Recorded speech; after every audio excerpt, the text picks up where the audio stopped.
We plan our lives around it, right? From like weekend barbecues to our commutes.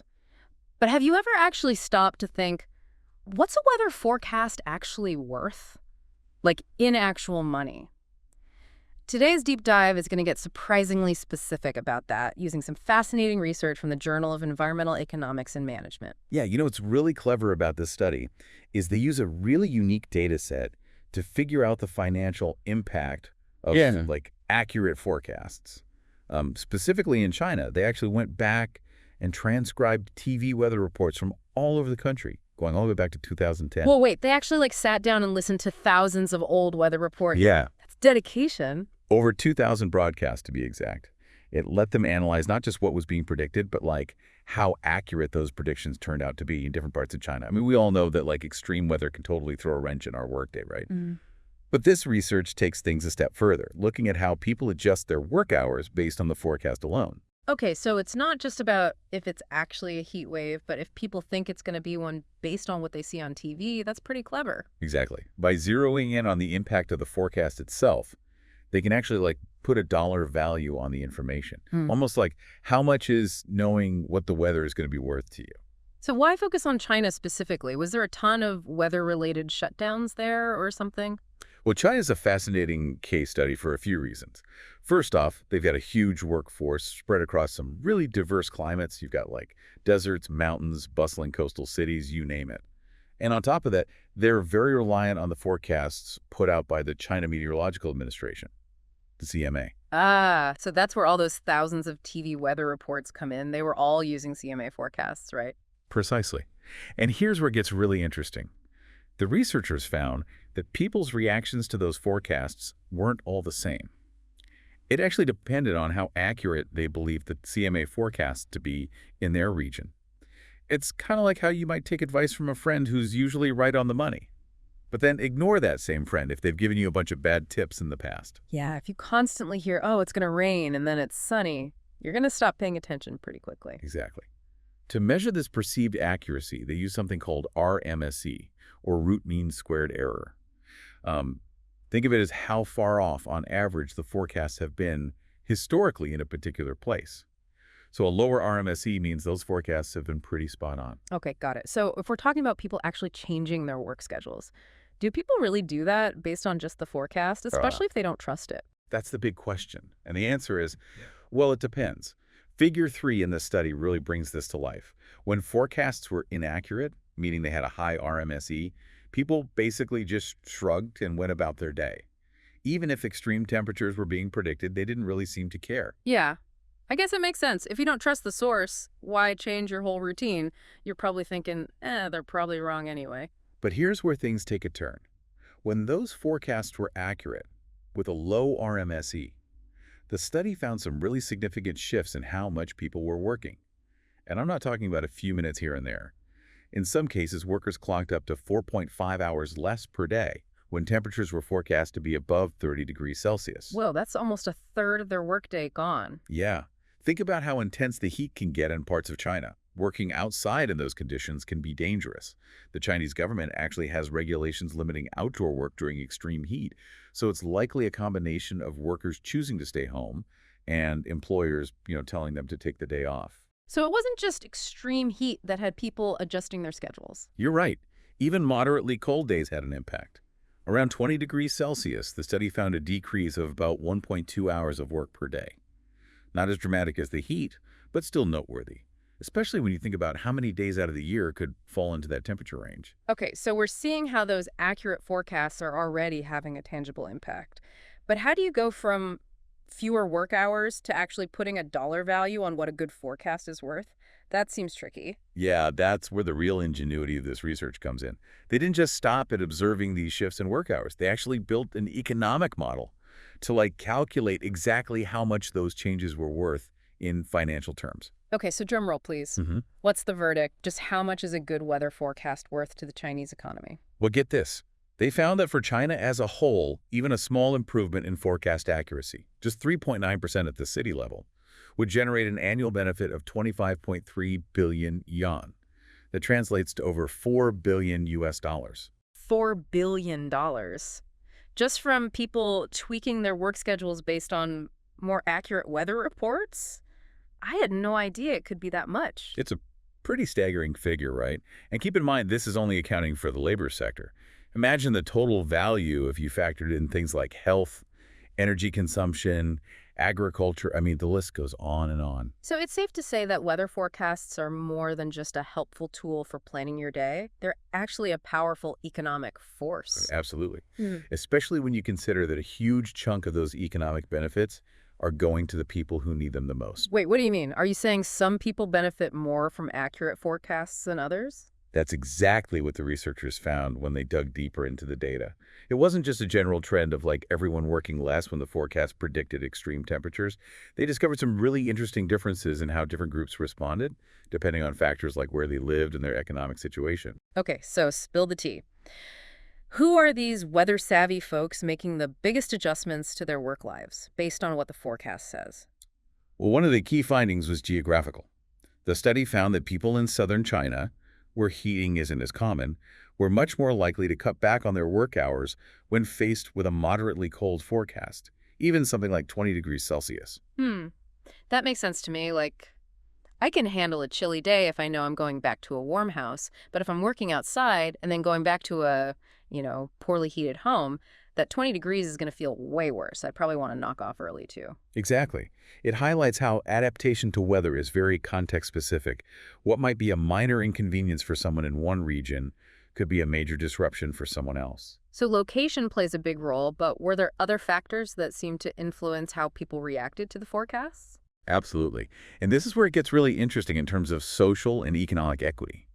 They found that older people, those with lower incomes, and individuals living in rural areas were consistently the most responsive to accurate forecasts. It seems like those are the folks who often have the least flexibility in their work and the most to lose from a bad weather day. Precisely. They might not have the option to work from home or take a paid day off.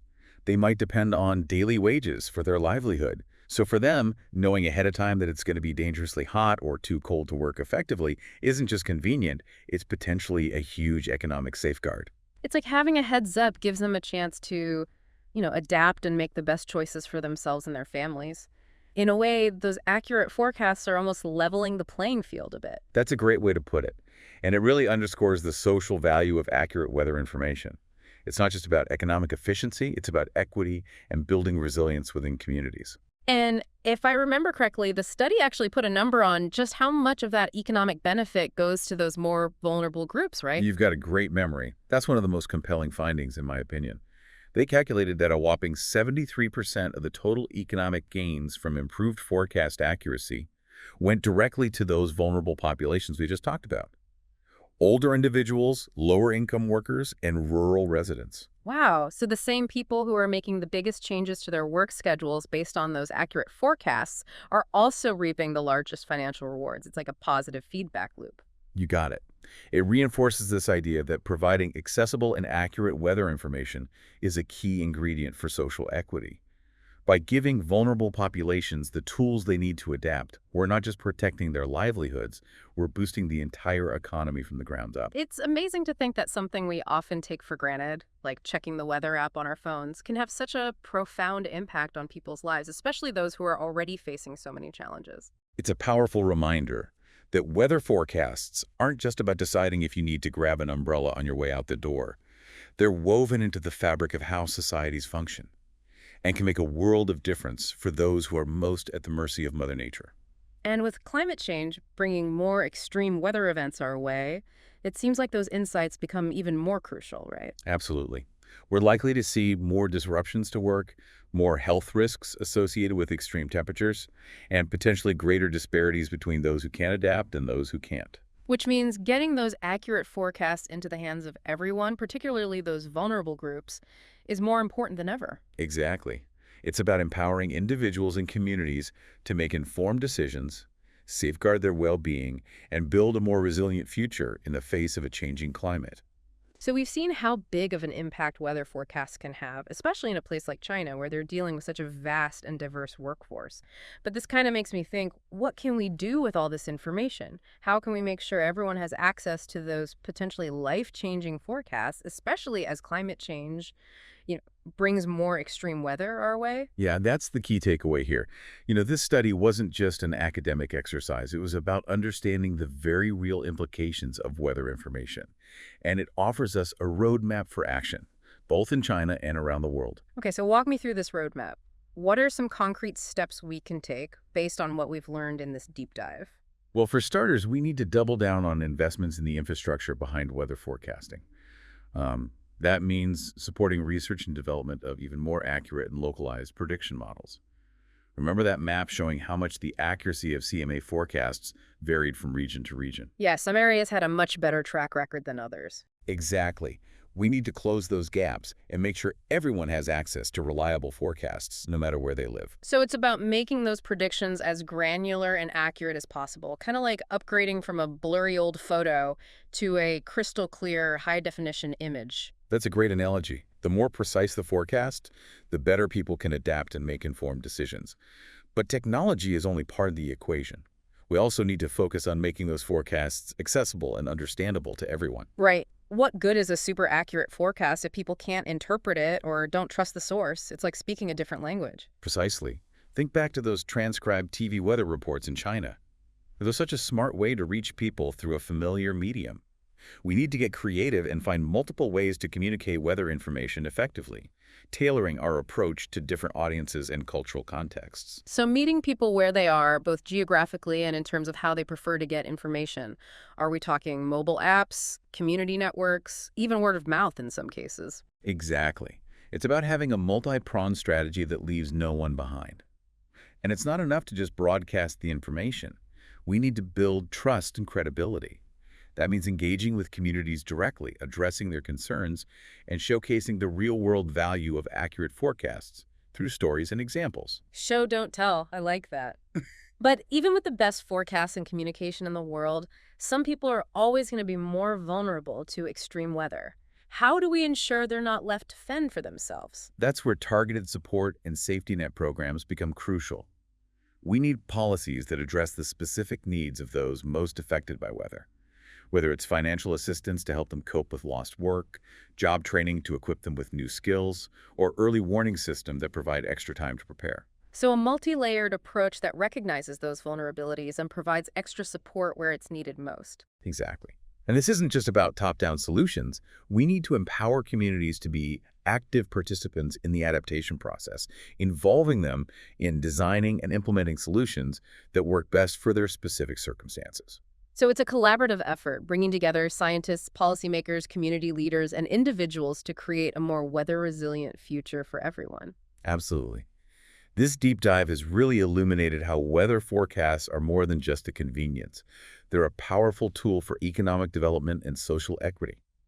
And by taking these insights from China and applying them on a global scale, we can create a world where everyone has the knowledge they need to weather the storms ahead, both literally and figuratively. I love that. I think that's the perfect note to wrap up this exploration into the surprising power of weather forecasts. Listeners, we hope you've enjoyed this journey as much as we have. Remember, it's not just about knowing if you need a jacket tomorrow. It's about recognizing how this vital information shapes our lives, our economies, and our future. Thanks for joining us, and we'll see you on the next Deep Dive.